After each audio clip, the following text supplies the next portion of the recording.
peace be upon you, and welcome to a new episode. Imagine a small apartment in a government housing complex in a quiet city called Jabalpur in the Indian state of Madhya Pradesh. It's almost 3 p.m., and a relative of the family comes to visit them, just like on any ordinary day. He rings the doorbell, but no one answers. He knocks on the door, but there's complete silence.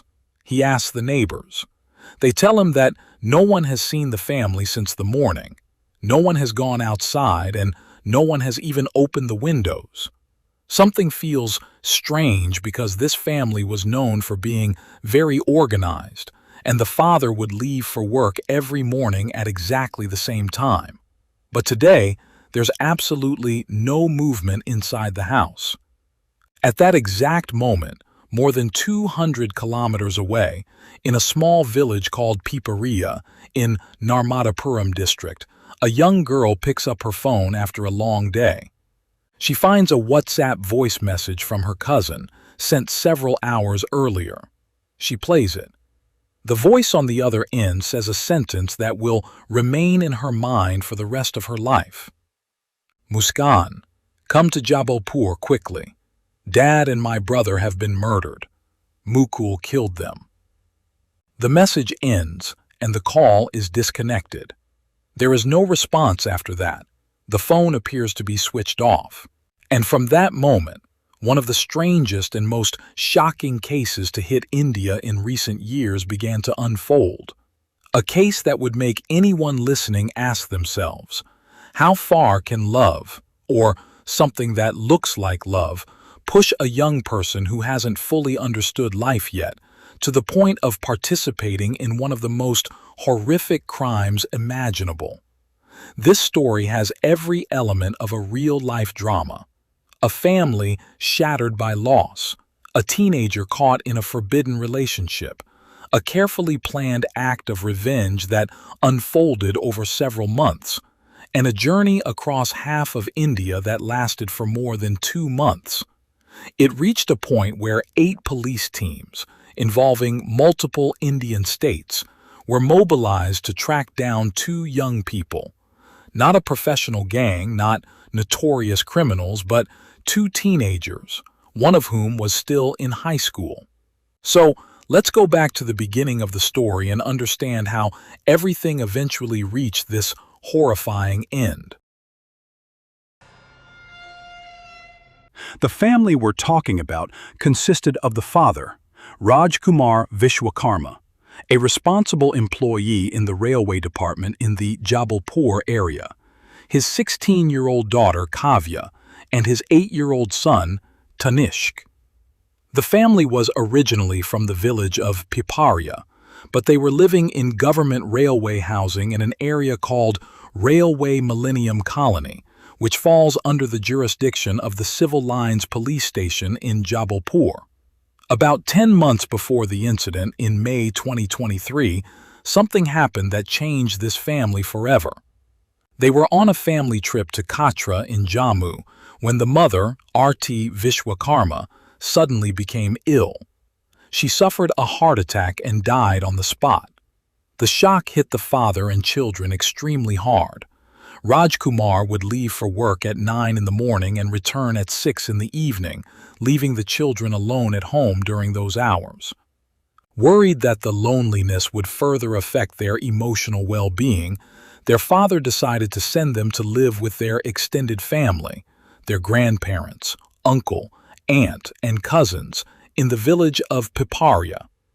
He himself traveled constantly between Piparia and Jabalpur, and he had even submitted an official transfer request so he could eventually move there permanently and live with his children. In February 2024, the children's exams came around. Kavya was in the 10th grade, preparing for her final exams, while Tanishq was in the 4th grade. Their father brought them back to Jabalpur for their exams. Kavya finished her exams on March 13th, while Tanishq finished his on March 16th. The plan was for them to return to Piparia permanently on March 17th. After that, their father would complete his official transfer, and they would finally live together as a family again. Everyone around them felt that the family was beginning to recover from the trauma of losing their mother. But no one knew that just 2 days before that plan was supposed to become reality, another devastating tragedy was waiting for them. On Friday, March 15, 2024, at around 3 p.m., the relative we mentioned at the beginning was standing outside the locked door. When he realized that something was not right, he called Raj Kumar's brother in Piparia and told him that something was wrong. At almost the same time, their cousin Muskan was listening to the voice message in which Kavya said that her father and brother had been killed by someone named Mukul. Panic spread rapidly throughout the family. They contacted people they knew in Jabalpur and asked them to go and check on the situation themselves. After they arrived and confirmed that the door was locked, they contacted the Civil Lines police station. Local police and railway police arrived at the scene. In front of the neighbors, they broke the lock and entered the apartment. What they saw inside left everyone in shock. There were bloodstains scattered across the walls and floor. In the kitchen, Raj Kumar's body was found wrapped in plastic and covered in blood. But one question immediately arose. Where were Kavya and Tanishq? The police searched every corner of the apartment, but neither of them was there. A short while later, one of the officers noticed bloodstains on the handle of the refrigerator in the kitchen. The refrigerator was still running. When they opened the door, they made another horrifying discovery. Tanishq's body was hidden inside the refrigerator, wrapped in a blanket and a plastic bag. An autopsy of the two bodies revealed that the father and son had been struck repeatedly on the head with a heavy object, with such extreme force that they had no chance of survival. What made the scene even more disturbing was the apparent effort to conceal the crime. The killer had tried to wrap the wounds with cloth to reduce the amount of blood leaking out. He had cleaned bloodstains in the bathroom and burned incense inside the apartment in an apparent attempt to cover up any smell that might reveal the crime. There were even dirty breakfast dishes still sitting on the kitchen counter, as if someone had eaten breakfast after the murders and carried on as though nothing had happened. The police divided themselves into 4 investigation teams. One team focused on the autopsies, while another began examining surveillance cameras throughout the neighborhood. And that was when the first major clue emerged. CCTV footage showed that at around 12:30 p.m. on March 15th, a young man named Mukul Singh, a neighbor who lived in the same area, left through the gate on his motorcycle. He was alone and carrying a bag. A few minutes later, Kavya herself appeared on camera, walking on foot and holding a mobile phone in her hand. What was strange was that her own phone was still inside the apartment. The phone she was carrying belonged to her deceased mother. The two initially appeared separately on different cameras, heading in different directions.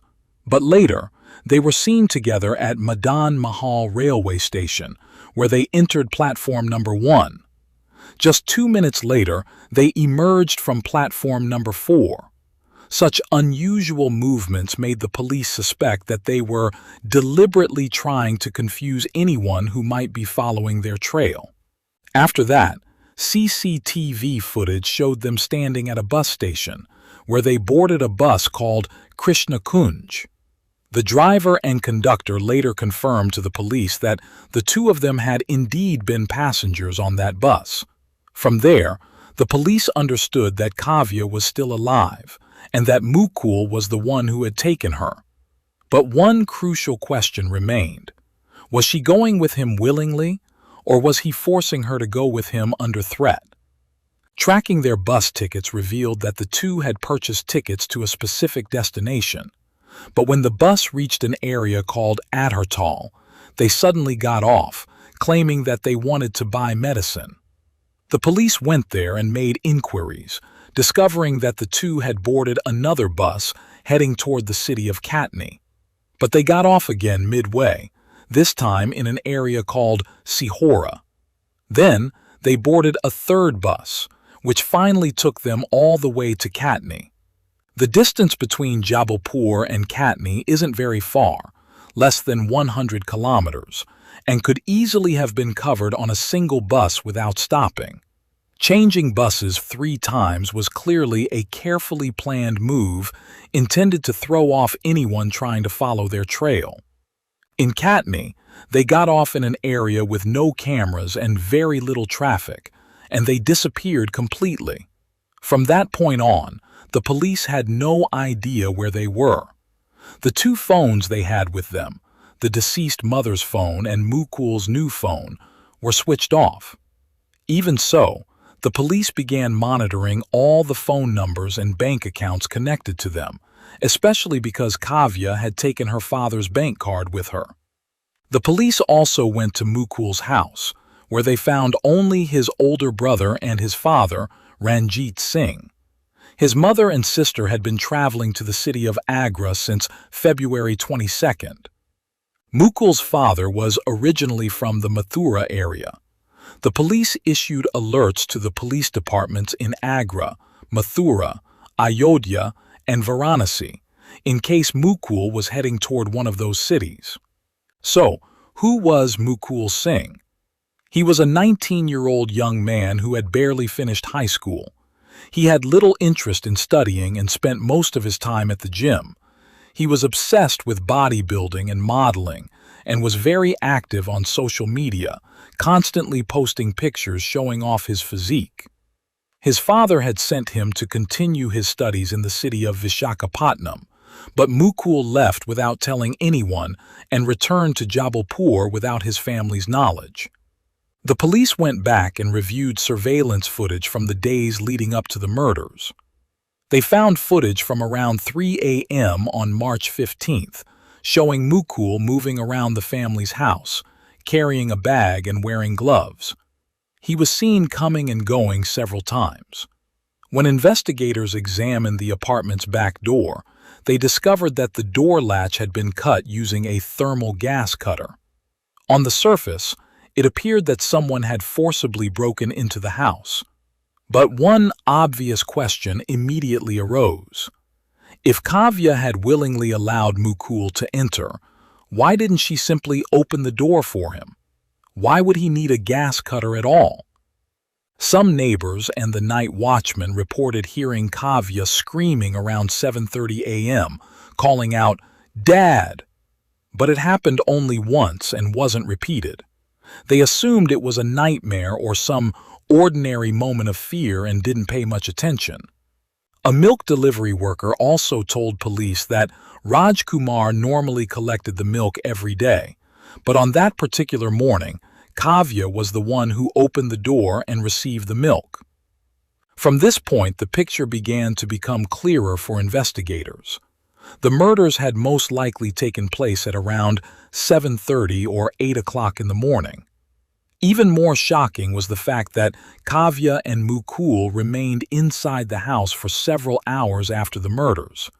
They prepared breakfast, ate, drank milk, and carried on as though nothing had happened. They stayed there until around 12:40 p.m. when they finally left. And before leaving, Kavya sent the voice message to her cousin Muskan, the message that would become the first major clue leading the police toward the truth. Now we need to go back in time a little to understand the relationship between Mukul and Kavya from the very beginning. In September 2023, Mukul and Kavya ran away together. At the time, she was only 15 years old, while he was 19. Her father, Raj Kumar, filed a police complaint against Mukul, accusing him of kidnapping his daughter. The police found them 2 days later in an area called Bedagat. The investigation revealed an unlawful relationship between the two, and her father filed a case against Mukul under the POCSO Act, which was enacted to protect children from sexual offenses. Mukul was jailed for 2 weeks, and was later released on bail after providing a financial guarantee because Kavya herself testified in court that she had gone with him willingly and had not been forced. After Mukul was released from custody, he changed completely. His family described him as becoming increasingly short-tempered and aggressive.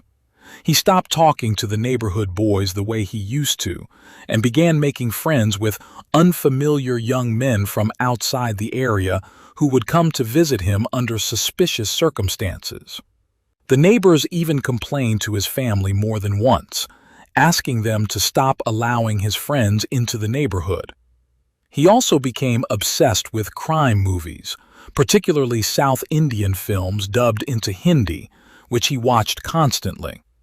Police later noticed that the escape strategy he allegedly used, changing transportation several times, avoiding surveillance cameras, and deliberately confusing anyone trying to track him, resembled tactics commonly seen in those types of movies.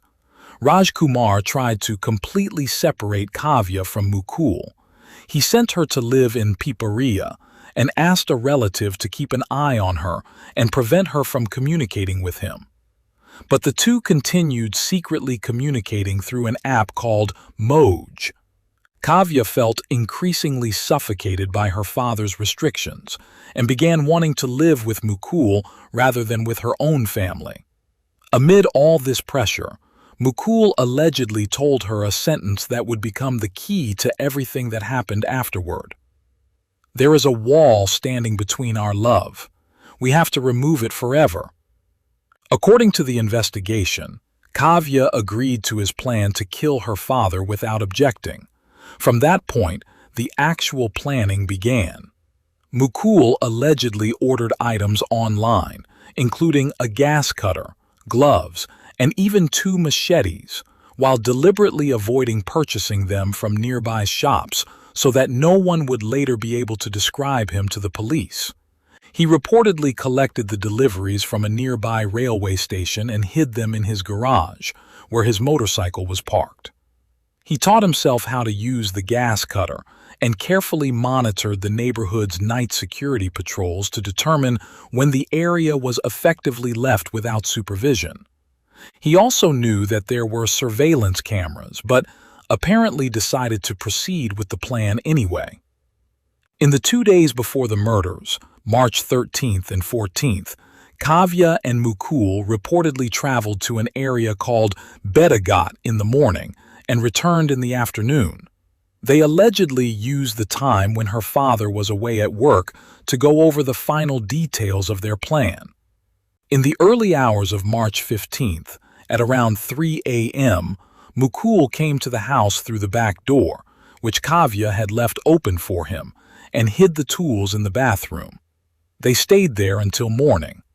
At around 7:30 a.m., when Raj Kumar woke up and went into the kitchen, Mukul allegedly struck him on the back of the head with a heavy object while he was unaware of what was happening. The scream the neighbors heard was reportedly Kavya's own scream at the moment she witnessed the attack. Tanishq was also awake and saw what happened with his own eyes. He tried to grab Mukul's leg in an attempt to save his father, but Mukul struck him with the same weapon. And just like that, the life of Tanishq, who had not originally been part of the plan, came to an end. After the murders, the two allegedly cleaned the scene.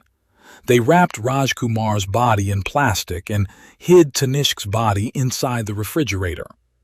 Mukul then cut through the back door with the gas cutter to make it appear as though an unknown intruder had forcibly broken into the house. And the voice message Kavya sent to her cousin, accusing Mukul of the murders, was allegedly part of the plan as well.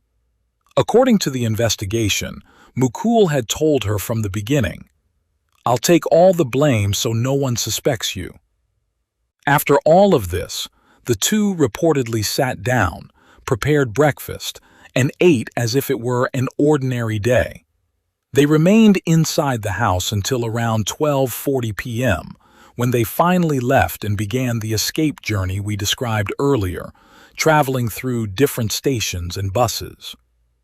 Over the following weeks, police began tracking the pair's financial activity. On March 17th, the deceased mother's phone, which Kavya had taken with her, was suddenly switched on, and around 100,000 rupees was withdrawn from her father's bank account. The following day, their location was traced to the city of Pune. Police teams immediately rushed there, but by the time they arrived, the two had disappeared again. Their trail then appeared to lead toward Visakhapatnam. From that point on, the case turned into a nationwide manhunt. 8 police teams were assigned to track them. A financial reward was announced for information leading to Mukul, and photographs of the two were circulated across multiple states as wanted suspects. Their movements were strange and scattered. They were reportedly spotted in Katni, Indore, Pune, Kalaburagi, and parts of Odisha, eventually reaching Kolkata and Guwahati, and even areas close to the Nepal and Bangladesh borders. From there, their trail led toward Mathura, Vrindavan, Chandigarh, and Amritsar, before finally reaching Haridwar.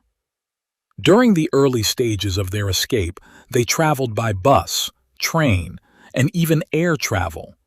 As their money began to run out, they reportedly slept in temples and public places. At one point, according to reports, their situation became so desperate that they were even eating leftover food discarded at places of worship.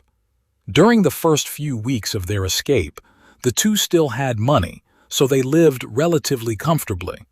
They traveled by plane and stayed in large hotels in several cities. But after the bank account was frozen, things began to change quickly. They started traveling by train without tickets, often taking overnight journeys to reduce the chances of being recognized in broad daylight. They slept in temples and places of worship and relied on free meals distributed there. At one point, they went to Bengaluru and stayed with one of Mukul's friends. But when the friend learned what had happened, he immediately asked them to leave. It was also in Bengaluru that Mukul allegedly discarded the weapon he had used in the crime in an attempt to get rid of any physical evidence. Exactly 77 days passed without the police being able to get a solid lead on their whereabouts. Until the night of May 28, 2024. A female police officer was walking through the courtyard of a government hospital in Haridwar when she noticed a young man and a girl sleeping on a bench. Something about their faces caught her attention. They looked remarkably similar to the photographs that had been circulated throughout the state as wanted suspects. She approached them and began asking for their names. The young man sensed that their cover was about to be exposed. He told the officer that he was going to get his bag from inside the hospital. Then he walked away, but he never came back. He had left the girl alone in front of the police officer. Unable to keep up the act, the girl finally gave her real name, Kavya Vishwakarma. The officer immediately took her into custody and informed the Haridwar police station, which then contacted the police in Jabalpur and confirmed that the suspect they had been searching for had finally been arrested. On May 29th, Kavya was transferred under heavy security from Haridwar to Jabalpur, but Mukul was still on the run. 2 days later, on the night of May 31st, a young man with a cloth covering his face walked into the Civil Lines police station in Jabalpur. He told the officers that his name was Mukul and that he was the man police across the country had been searching for. When he removed the cloth from his face, the officers confirmed that it was indeed him. When they asked him why he had surrendered after spending so long on the run, he reportedly replied that the person he had been running for had already been arrested, so there was no reason for him to continue fleeing alone. During the investigation, police asked Mukul to remove his clothes for examination. That's when they discovered a strange tattoo on his chest depicting 5 skulls. It turned out that the tattoo was allegedly not just a piece of artwork. According to police, it represented a list of targets. Mukul had reportedly gotten the tattoo after being released from prison in November 2023, allegedly as a constant reminder of a larger revenge plan he had been preparing. The first target was Kavya's father, the man who had filed the case against him. The second name was Kavya's cousin, Muskan. The third was a neighbor who had repeatedly prevented Mukul from visiting the family's home. The fourth was Kavya herself. However, according to the police account, after she contacted him and confirmed that she was still with him and that no one had forced her to testify against him, he crossed her name off the list. The fifth target was reportedly the female police officer who had investigated the original POCSO case against him. When the police took the two suspects back to the crime scene for a reconstruction on June 1st, they discovered another shocking detail. They had originally planned to cut the father's body into pieces and dispose of the remains in different locations. They had actually ordered 2 cleavers for this purpose. But when they saw the amount of blood at the scene after the murder, they became frightened and abandoned the plan, leaving the body as it was. The case was then handed over to the prosecution. Mukul became the main accused, facing charges of murder and premeditated planning. As for Kavya, because of her legal age at the time of the crime, she was referred to a juvenile court, even though the police formally requested that she be tried as an adult, given the extent of her planning and involvement in the crime. The case remained in the trial process for a long time, involving witness testimony, technical evidence from surveillance cameras, and forensic analysis. It became one of the cases that attracted enormous attention from the Indian media, not only because of the brutality of the crime, but also because of the young age of both suspects and the level of planning that seemed almost unimaginable for teenagers. The case left a major question hanging in the minds of everyone who followed it. Was this really love taken to the extreme through teenage blindness, or was it a cold revenge plan in which Mukul manipulated a teenager's emotions to achieve his own goal? Somewhere between those two possibilities, the life of an innocent man who was trying to raise his children alone after losing his wife was taken away. A family that was still struggling to recover from the trauma of losing their mother was shattered once again, ending in a tragedy far greater than anyone could have imagined. What makes this case particularly unique is that it wasn't simply an ordinary murder motivated by money or a straightforward family dispute. Instead, it exposed a darker side of relationships formed during adolescence under intense emotional and psychological pressure, and showed how someone like Mukul could turn his anger over a legal case into a carefully planned murder plot that he spent months preparing for. He considered even the smallest details, from the type of tools he would use to the method of escape.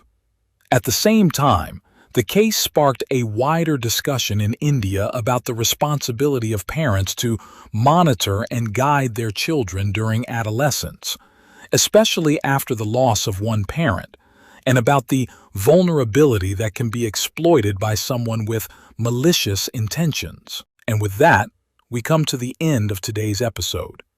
If this is your first time on the channel, don't forget to subscribe and turn on notifications so you don't miss any new content. See you in the next episode. Goodbye.